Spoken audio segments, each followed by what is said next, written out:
¿Qué tal? Muy buena tarde. Mi nombre es Edgar Díaz, soy especialista en medicina de urgencias y esto es Sala COVID. Hoy comenzaré con una serie de videos sobre Sala COVID, pero también las otras enfermedades que vemos en la sala de urgencias. Es decir, hoy hablaré también sobre diabetes. Para ello, comenzaré, por supuesto, platicándoles cómo me fue en la guardia. Eh, Les voy a recomendar una enciclopedia médica digital donde podrán consultar aspectos médicos en términos bastante claros sobre enfermedades comunes. Y les dejo el link donde viene hoy especialmente diabetes, ¿de acuerdo? También hablaré sobre el término de prediabetes, si existe, si no existe. Y bueno, pues también me tomaré una muestra de glucosa aquí delante de ustedes para que vean de qué se trata esto.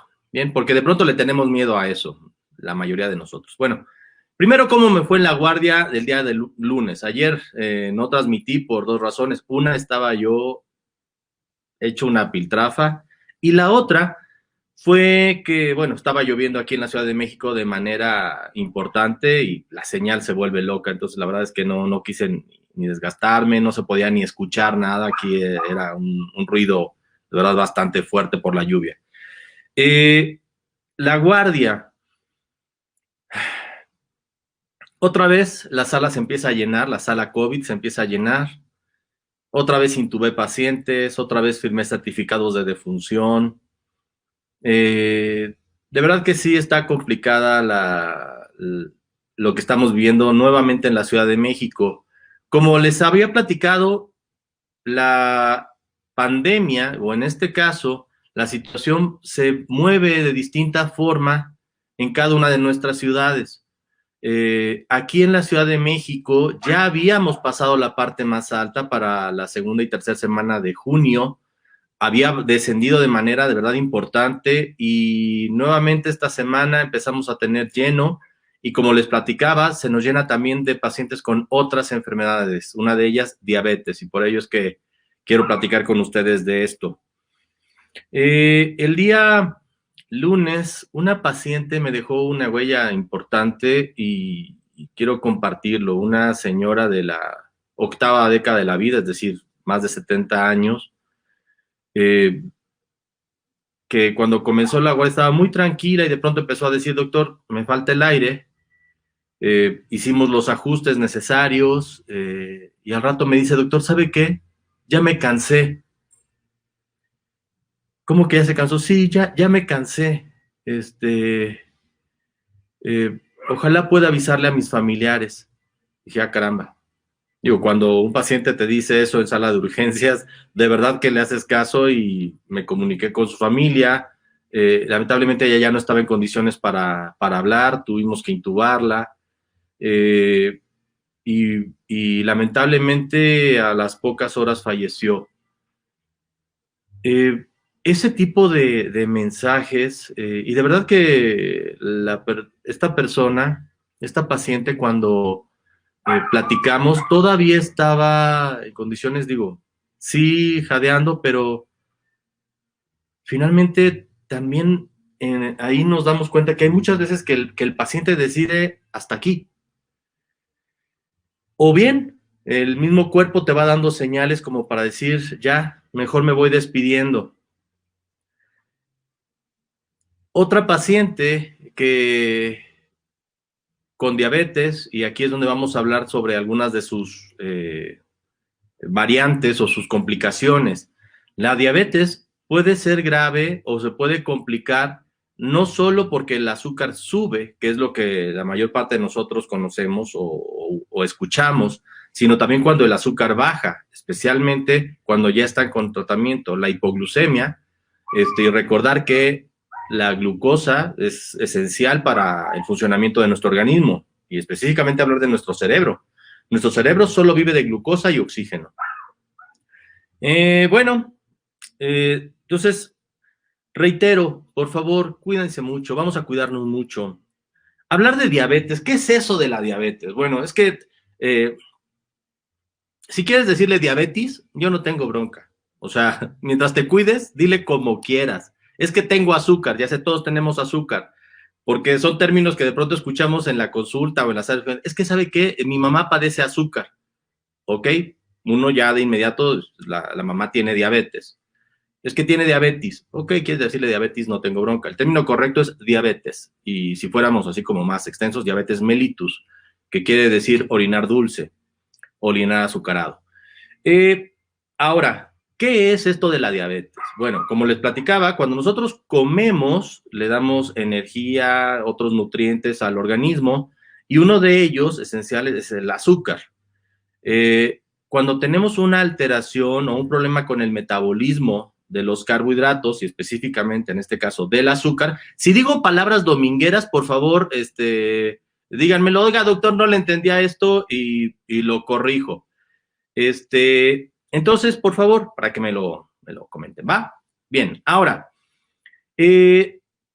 la glucosa normalmente en sangre tiene niveles entre 80 y 100 y con eso nuestro cuerpo puede estar activo, haciendo ejercicio, tenemos reserva de glucosa, no solo lo que comemos. Entonces, con esto tenemos como combustible suficiente para hacer nuestras actividades diarias. Ahora, cuando nuestro organismo tiene alteración en el metabolismo de la glucosa, es cuando llamamos diabetes mellitus. Tenemos varios tipos. Uno, que le llamamos diabetes mellitus tipo 1, y son muchas veces pacientes jóvenes que requieren necesariamente administración de insulina inyectada. Otros, diabetes mellitus tipo 2, que son habitualmente pacientes mayores de 40 años y que requieren o se pueden controlar muchas veces con medicamentos, aunque también en ocasiones recomendamos que se maneje insulina. La diabetes gestacional, es decir, durante el embarazo se puede presentar una alteración también en el metabolismo de la glucosa y después otros tipos. Bien, entonces, los más comunes son la diabetes mellitus tipo 1 y la diabetes mellitus tipo 2. Si tú tienes un familiar con diabetes mellitus, por favor, compártele este video porque te voy a platicar cositas que le van a interesar. Bueno, ¿cómo llegamos al diagnóstico? El diagnóstico se da cuando en ayuno te toman una muestra de sangre y tienes más de 126 de glucosa. La otra, si empiezas a tener molestias, ¿cuáles son estas molestias? Le llamamos nosotros signos y síntomas. Que estás orinando mucho, que tienes mucha hambre, que tienes mucha sed, que te estás levantando en la noche varias veces a orinar. Estas personas se levantan en la noche a orinar mucho porque cuando se eleva la glucosa, el cuerpo la tiene que eliminar o la elimina por la orina. Y bueno, tienen mucha sed, mucha hambre, ¿sí? Y también orinan mucho. Se van a hacer un estudio y la glucosa puede salir incluso arriba de 200. Les recuerdo, las cifras normales de glucosa van entre 80 y 100. La otra es una prueba que muchas veces, y sobre todo en nuestra comunidad, que la prevalencia de diabetes es muy alta, han escuchado que se toma la hemoglobina glucosilada. Es una prueba que te hace un promedio de la glucosa de los últimos 3 meses, y si es mayor a 6.5, eso por favor así lo dejamos nada más, 6.5 de hemoglobina glucosilada o más, finalmente podemos hacer el diagnóstico de diabetes mellitus. Ahora, oiga doctor, ¿existe la prediabetes? Sí, sí existe la prediabetes. La prediabetes ya nos habla de una alteración en el metabolismo de los carbohidratos y la podemos identificar y debemos identificarla de manera temprana precisamente para tomar las medidas necesarias. Y eso es a donde voy, ¿eh? Si de pronto has tenido este tipo de molestias o tienes familiares con diabetes mellitus y tienes la sospecha, vas a que te hagan unos estudios. La glucosa en ayuno sale entre 100 y 125, podemos plantear la probabilidad de que sea una prediabetes, pero el diagnóstico solo lo hace el médico. La otra, que te toman algo que se conoce como prueba de tolerancia a la glucosa, y cuando te dan una carga, o sea, te dan un líquido azucarado, y a las 2 horas te vuelven a medir la glucosa, y esta está entre 140 y 199, entonces tendríamos que sospechar que ya empiezas a tener algún tipo de problema con el metabolismo de los carbohidratos, o bien que la hemoglobina glucosilada esté entre 5.7 y 6.4. Ahora, ese es el mejor momento para identificar a los pacientes. ¿Por qué? Porque con medidas generales, es decir, una buena alimentación, una buena dieta y ejercicio, por supuesto, podemos controlarlo. Ahora, también les puse ahí que íbamos a ver lo de la medición de la glucosa en casa. ¿Con qué lo hacemos? Con aparatitos como estos. Se llaman glucómetros, ¿sí? Este glucómetro es, vean el tamaño, está súper chiquito. Viene con unas tiritas reactivas que son de este tamaño. Y lo que tenemos que hacer para medirla, hacemos esto. Podemos elegir cualquier dedo, el que ustedes quieran. Lo limpiamos. Dejamos que se seque. Habitualmente en el consultorio lo que hacemos nosotros es le limpiamos y en lo que le estamos limpiando colocamos la tirita reactiva, que es esta. Cuando está así, marca que ya necesita o que ya le podemos poner la gotita de sangre. Esta yo la precargué con una agujita nueva. Le cargo. Le cargo. Ay, no salió. Para que vean que está en vivo esto. Vamos a subirle un poquito a esto. Vuelvo a cargar.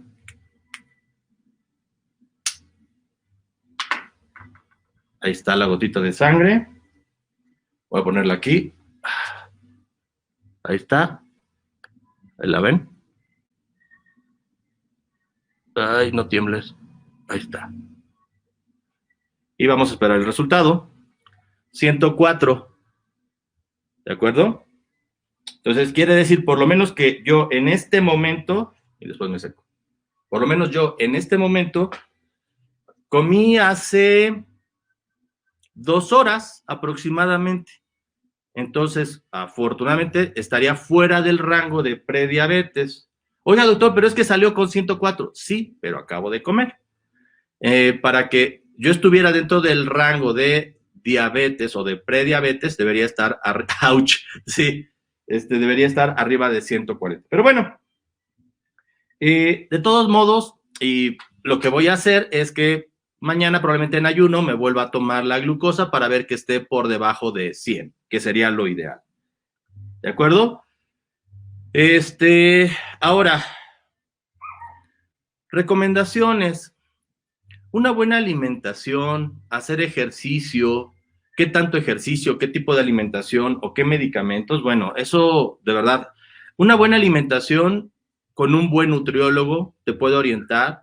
La alimentación que tiene el paciente con diabetes, de verdad que es una alimentación completamente sana, ¿eh? La mayor parte de nosotros deberíamos llevar una alimentación como la que lleva el paciente con diabetes. Un buen amigo que primero fue mi paciente y hoy puedo decir que es un buen amigo, me dijo: Edgar, lo mejor que me pudo pasar fue que me diagnosticaras diabetes. Y mira que al principio estaba rechillón, ¿eh? Digo, ¿por qué? Es que dice, yo no me cuidaba, yo fumaba, yo tomaba refrescos, yo comía hamburguesas cada rato. Cuando se presenta lo de la diabetes, entonces tuve que ajustar mi estilo de vida. Él afortunadamente logró hacer ese cambio en el estilo de vida.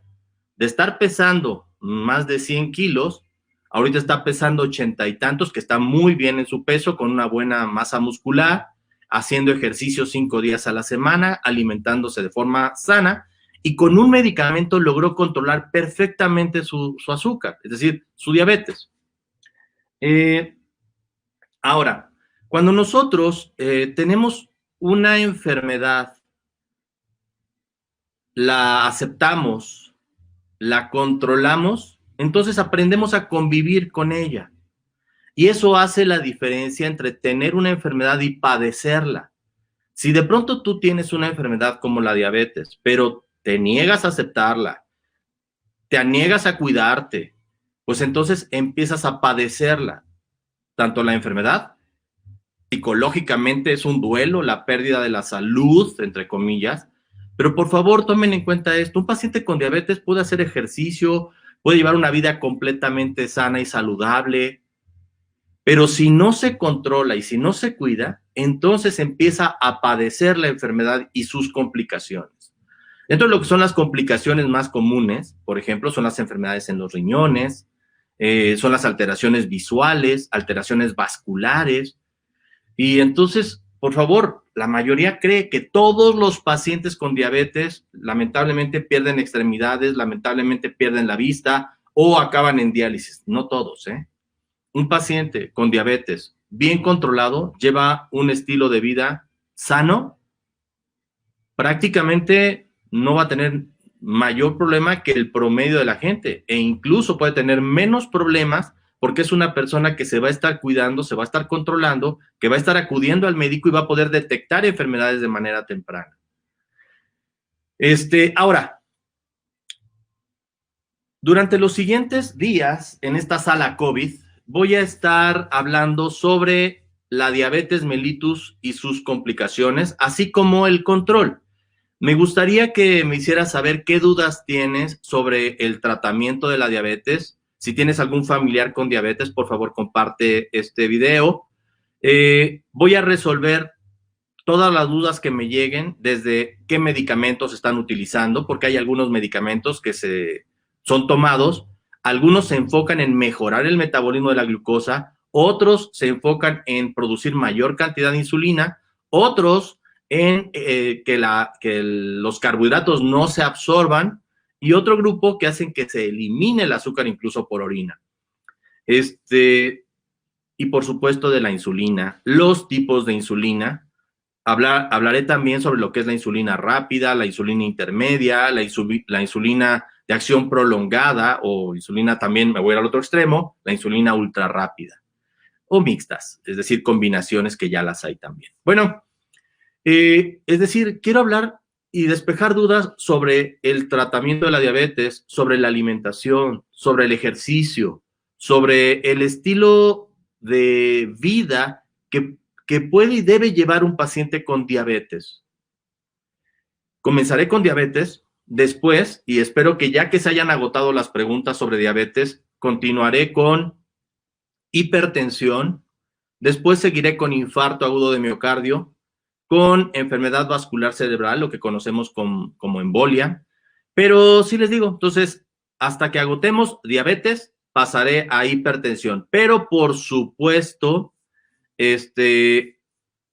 miren, ya está llegando una pregunta por aquí. Bien, me preguntan cómo afecta el COVID sobre el paciente con diabetes. De hecho, la diabetes es un estado proinflamatorio y el COVID también.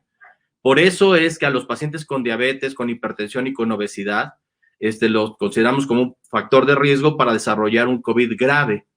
Entonces, el virus lo que hace es un efecto proinflamatorio y puede hacer que un paciente con diabetes se descontrole o que desarrolle un proceso proinflamatorio más grave. Y lamentablemente eso hace, recordemos que el virus COVID al principio es como una gripa, después viene una fase proinflamatoria en donde los pacientes presentan problemas pulmonares, renales, cerebrales, cardíacos, microvasculares, y al final viene todo lo que conocemos como una cascada de citocinas. Es una cascada así enorme de sustancias en el organismo. Estoy tratando de utilizar las palabras más coloquiales posibles. Una cantidad de sustancias que hacen que el paciente genere una respuesta inflamatoria importante, y eso, al afectar a los pulmones, lamentablemente es cuando dejan de funcionar de manera correcta y, bueno, lamentablemente también el paciente puede fallecer, ¿de acuerdo? Entonces, las dudas que tengan, por favor, me preguntan sobre algo de al dióxido de cloro, ya lo había tocado, yo no lo recomiendo, yo sigo sin recomendarlo. Si alguien lo utiliza o si algún médico lo utiliza porque incluso hasta para diabetes lo están utilizando, para hipertensión, para cáncer, para no sé qué tantas cosas, por favor, ojalá sea una persona o un médico que lo esté indicando de manera, mmm, ética y dentro de un protocolo. De otra manera, de verdad que no. ¿Qué pasa si el diabético está bien controlado y le da COVID? Pues prácticamente lo mismo que si no tuviera diabetes, ¿sí? O sea, si la persona tiene hipertensión, diabetes, y está bien controlado, de verdad que el pronóstico es prácticamente el mismo que si no la tuviera, ¿eh? Entonces, por eso, mi recomendación desde el inicio de esta sala COVID, de que las personas cuando tienen hipertensión, diabetes y bueno, lamentablemente también los de obesidad, ojalá pudieran controlarse. Me preocupa y de hecho me llegó, yo no sé si sea meme o no, el hecho de que algunos compañeros médicos, algunos trabajadores de otras áreas, les dieron incapacidad por factores de riesgo y no iban a trabajar. Por ejemplo, los que tienen obesidad, mi pregunta sería, ¿cuántos kilos han bajado en esta incapacidad que les dieron para que aprendieran a controlar su sobrepeso, su hipertensión, su diabetes? Porque un paciente con hipertensión bien controlado, perfecto puede ir a trabajar. Un paciente con diabetes bien controlado, perfecto puede ir a trabajar. Un paciente con sobrepeso que le dieron incapacidad, deberían corroborar que esté bajando de peso. ¿De acuerdo? Pero bueno, entonces, y ahí va la reflexión final. Una cosa es tener una enfermedad y otra es padecerla. Si tú tienes una enfermedad, la identificas y la controlas, entonces aprendes a vivir y a convivir con esta enfermedad. Pero si tú te rehusas a aceptarla o a llevar las medidas necesarias para su control, entonces empiezas a padecerla. Bueno, pues mi nombre es Edgar Díaz, soy especialista en medicina de urgencias. Esto fue Sala COVID. Voy a seguir resolviendo las preguntas que me están escribiendo a lo largo de estos días. Por favor, cuídate. Si puedes, quédate en casa y manténla bien ventilada. Si tienes que salir, utiliza cubreboca. Si vas a toser o estornudar, hazlo en la parte interna del codo. Si presentas molestias, consulta a tu médico de cabecera. Pero por favor, si tienes dificultad para respirar, acude a la sala de urgencias o activa el 911. Bueno, pues hoy me toca guardia, así que ya me voy, nos vemos a la próxima. Espero que mañana pueda transmitir. Si no, nos veremos, mañana es jueves, si no, nos veremos el viernes por aquí. Hasta luego.